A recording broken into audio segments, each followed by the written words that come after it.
रचना के आधार पर वाक्य रूपांतरण।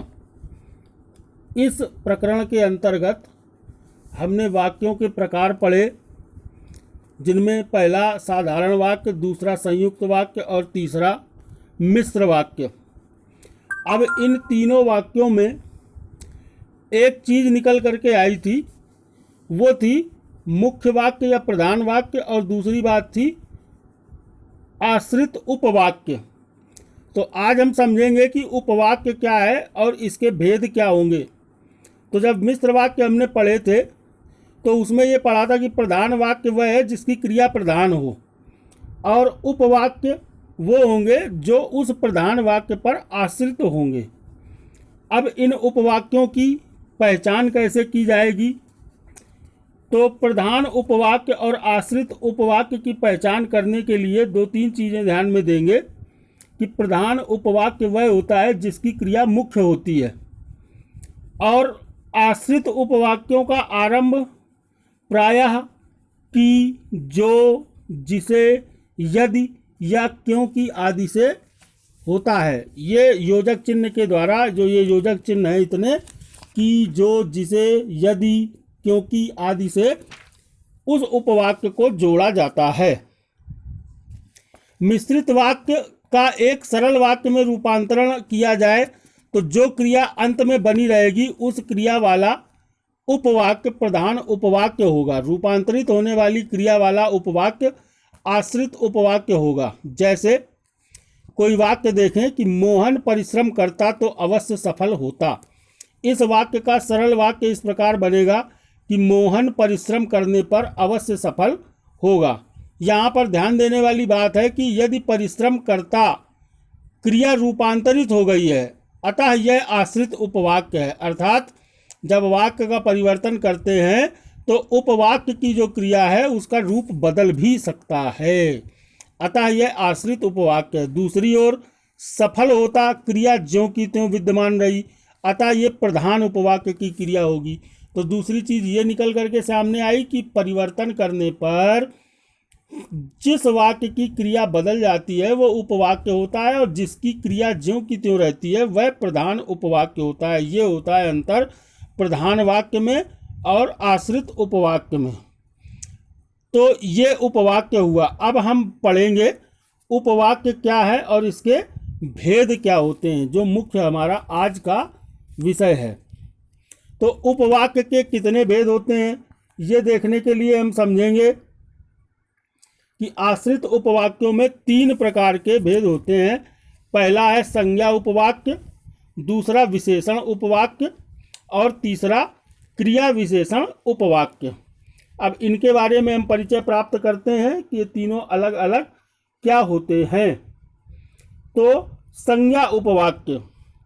संज्ञा उपवाक्य प्रधान वाक्य की किसी संज्ञा या संज्ञा पदबंध के स्थान पर प्रयुक्त हुआ होता है तो उसे संज्ञा उपवाक्य कहते हैं। जैसे राम ने कहा कि हम लड़ाई नहीं चाहते।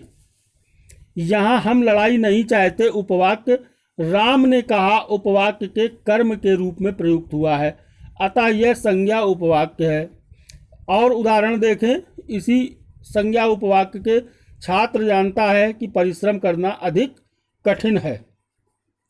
माता की इच्छा थी कि बेटा इंजीनियर बने। तो इस वाक्य में माता की इच्छा प्रधान है। ऊपर वाले वाक्य में छात्र जानता है यह बात प्रधान है। तो यहाँ पर इनके आधार पर ये वाक्य संज्ञा उपवाक्य होंगे। फिर दूसरा इसका भेद है उपवाक्य का, वो होता है विशेषण उपवाक्य। जो आश्रित उपवाक्य प्रधान उपवाक्य की किसी संज्ञा या सर्वनाम की विशेषता बताते हैं उन्हें विशेषण उपवाक्य कहते हैं, क्योंकि विशेषण का काम ही है संज्ञा या सर्वनाम की विशेषता बताना। अतः उदाहरण देखिए, यह वही आदमी है जिसने कल चोरी की थी।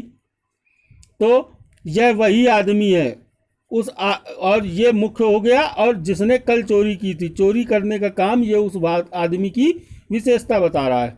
जो मेहनत करता है उसे अवश्य सफलता मिलती है।